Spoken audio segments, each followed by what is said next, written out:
आज का आजाद सिपाही अखबार आपने पढ़ा क्या?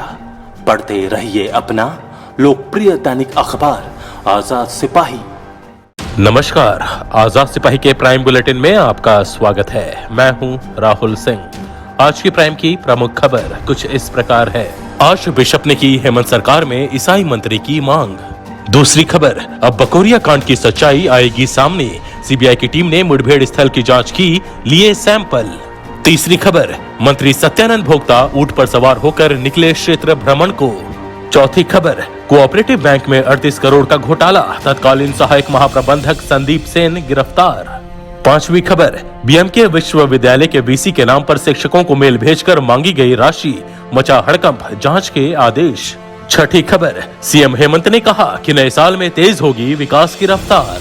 आइए अब सुनते हैं खबर विस्तार से। आर्च बिशप फेलिक्स टोप्पो और सहायक बिशप थियोडोर मास्करेहंस ने कहा कि राज्य सरकार में एक ईसाई मंत्री भी होना चाहिए, वो हमारी समस्याओं और भावनाओं को ज्यादा बेहतर तरीके से समझ सकता है।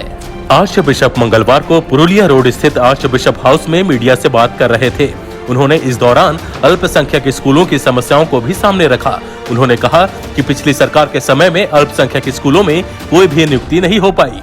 स्कूलों में शिक्षकों के नहीं होने से उनके संचालन में मुश्किल हो रही है और इसका सीधा प्रभाव बच्चों की पढ़ाई पर पड़ रहा है।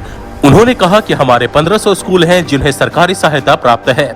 इसके साथ कई निजी स्कूल हैं जिनका संचालन पूरी तरह से हम लोग खुद करते हैं। आर्च बिशप ने कहा कि अभी भी स्कूल नहीं खुले हैं। शहरों में ऑनलाइन पढ़ाई हो रही है, पर वहां पर कई तरह की समस्याएं हैं। गांव में ऑनलाइन पढ़ाई नहीं हो पा रही है। बच्चों का एक साल खराब हो गया है। इसके अलावा हम यह भी चाहते हैं कि आदिवासी भाषाओं और संस्कृति को बढ़ावा दिया जाए। उन्होंने कहा कि यह चुनौती है क्योंकि हिंदी और अंग्रेजी की वजह से आदिवासी भाषाएं खत्म हो रही हैं। अब नजर डालते हैं आज की दूसरी प्रमुख खबर पर। पलामू के बहुचर्चित कथित बकोरिया मुठभेड़ कांड की सच्चाई जल्द सामने आ सकता है। मामले की जांच कर रही सीबीआई धीरे धीरे तह तक पहुंच रही है। सीबीआई की टीम मंगलवार को सतबरवा थाना क्षेत्र के बकोरिया के भलवही घाटी पहुंच और जांच की। जांच के दौरान कथित मुठभेड़ में मारे गए पारा शिक्षक के पिता जवाहर यादव और नीरज यादव के भाई संतोष यादव मौजूद थे। दोनों के कहने पर घटनास्थल से करीब 500 मीटर दूर एक पेड़ के नीचे से सीबीआई ने सैंपल लिए। सीबीआई की टीम घटनास्थल पर करीब 3 घंटे तक रही और एक एक जगह का मुआयना किया। मृतकों के परिजनों ने सीबीआई की टीम को कई जानकारी दी। उन्होंने एक व्यक्ति का नाम सीबीआई को बताया है जो इसे कथित मुठभेड़ की एक एक बात जानता है। वह आदमी घटना के दिन घटनास्थल पर मौजूद था। सीबीआई की टीम दोनों से मिली जानकारी की पुष्टि कर रही है। अभी तक की जांच में नक्सलियों को मारने का दावा करने वाली पुलिस के झूठ और फर्जीवाड़े की पुष्टि हो चुकी है। जांच में यह बात सामने आई है कि जिन 12 लोगों को नक्सली बता पुलिस द्वारा मुठभेड़ में मारे जाने की बात कहा पुलिस अपनी पीठ थपथपा रही थी, उन्हें पुलिस ने नहीं बल्कि प्रतिबंधित उग्रवादी संगठन जेजेएमपी के उग्रवादियों ने मारा था। बताते चलें कि पलामू जिले के सतबरवा ओपी क्षेत्र के बकोरिया में 8 जून 2015 को 5 नाबालिग सहित 12 लोगों को नक्सली करार देकर मारे जाने के बाद पुलिस ने खुद इसका श्रेय लेते हुए वाहवाही बटोरी थी। तत्कालीन डीजीपी डीके पांडे ने मुठभेड़ में शामिल पुलिसकर्मियों को सम्मानित भी किया था। अब बकोरिया मुठभेड़ की जांच करने वाली एफएसएल टीम से सीबीआई पूछताछ करेगी। अब नजर डालते हैं आज की तीसरी प्रमुख खबर पर। मंत्री सत्यानंद भोक्ता की बात ही निराली है। मंत्री अपने निर्वाचन क्षेत्र चतरा विधानसभा में जब भी आते हैं कुछ न कुछ अलग करके जाते हैं। कभी अपने आवास से रिक्शा पर बैठकर सर्किट हाउस जाते हैं तो कभी साइकिल और कभी मोटरसाइकिल से क्षेत्र भ्रमण पर निकल जाते हैं। कभी खेतों में हल बैल चलाने लगते हैं तो कभी धान का रोपा रोपने लगते हैं। यही कारण है कि वह हमेशा चर्चा में बने रहते हैं। इस बार मंत्री 4 दिवसीय दौरे पर हैं। मंगलवार को विभिन्न कार्यक्रमों में शिरकत के लिए हंटरगंज जा रहे थे। रास्ते में जोरी गांव के पास 2 लोग ऊंट लेकर जा रहे थे। फिर क्या था, उनकी इच्छा हुई ऊंट की सवारी करने की। ऊंट के मालिकों को रोका और अपनी इच्छा जताई। करीब आधा घंटा तक कौशल विकास मंत्री ने ऊंट की सवारी की। अब नजर डालते हैं आज की चौथी प्रमुख खबर पर। झारखंड स्टेट कोऑपरेटिव बैंक प्रधान कार्यालय रांची के तत्कालीन सहायक महाप्रबंधक संदीप सेन को पश्चिम बंगाल के खड़गपुर से गिरफ्तार कर लिया गया है। सरायकेला खरसावा के बहुचर्चित कोऑपरेटिव बैंक घोटाले में सीआईडी की टीम ने निलंबित चल रहे तत्कालीन सहायक महाप्रबंधक संदीप सेन को मंगलवार को गिरफ्तार किया है। संदीप सेन पर आरोप है कि उन्होंने झारखंड कोऑपरेटिव बैंक की सरायकेला शाखा के महाप्रबंधक सुनील कुमार सतपथी और कर्मचारी मदन लाल प्रजापति के साथ मिलकर एक निजी व्यक्ति संजय कुमार डालमिया को गलत तरीके से लाभ पहुंचाया। संजय कुमार डालमिया के नाम पर चल रहे 12 ऋण खाते को अवैध तरीके से बंद करवा दिया, जिससे बैंक को 4 करोड़ 14 लाख 30 हजार रुपए का नुकसान हुआ। बता दें कि झारखंड में कोऑपरेटिव बैंक में वर्ष 2011 से लेकर 2016 तक बैंक अधिकारियों की मदद से 38 करोड़ का लोन घोटाला हुआ है। विभागीय जांच के बाद इस मामले में अगस्त 2019 में सरायकेला के संजय डालमिया समेत अन्य बैंक कर्मियों को आरोपी बनाया गया था। बैंक की ओर से गिरवी रखे गए कागजात से अधिक की लोन राशि स्वीकृत कर दी गई थी।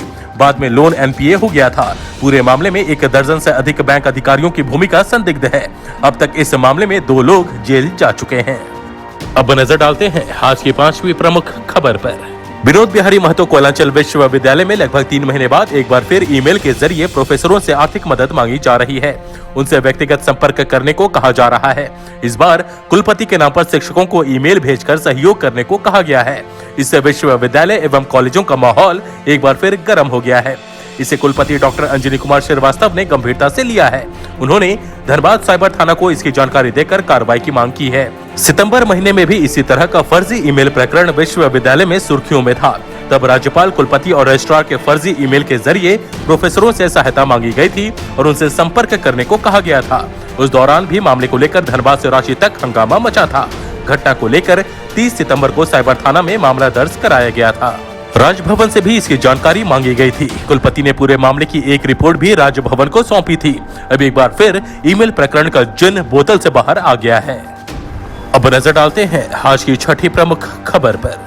सीएम हेमंत सोरेन ने कहा कि नए साल में सरकार की गतिविधियों में तेजी आएगी, विकास की रफ्तार को गति दी जाएगी। इसकी कार्य योजना तैयार कर ली गई है। मुख्यमंत्री हेमंत सोरेन ने मंगलवार को साहिबगंज जिले के पतना में पत्रकारों से बातचीत के क्रम में कहा कि जनहित से जुड़े मुद्दे सरकार की सर्वोच्च प्राथमिकता में है।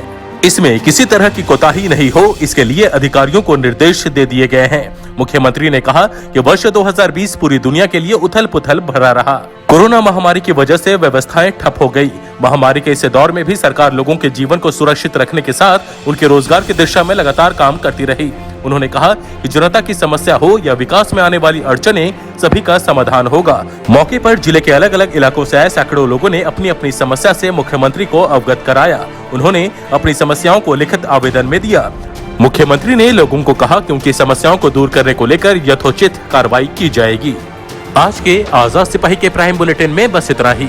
देश विदेश की तमाम बड़ी खबरों के लिए आप पढ़ते रहिए अपना लोकप्रिय दैनिक अखबार आजाद सिपाही। और हाँ, आप हमारे इस YouTube चैनल को जरूर सब्सक्राइब करें। धन्यवाद।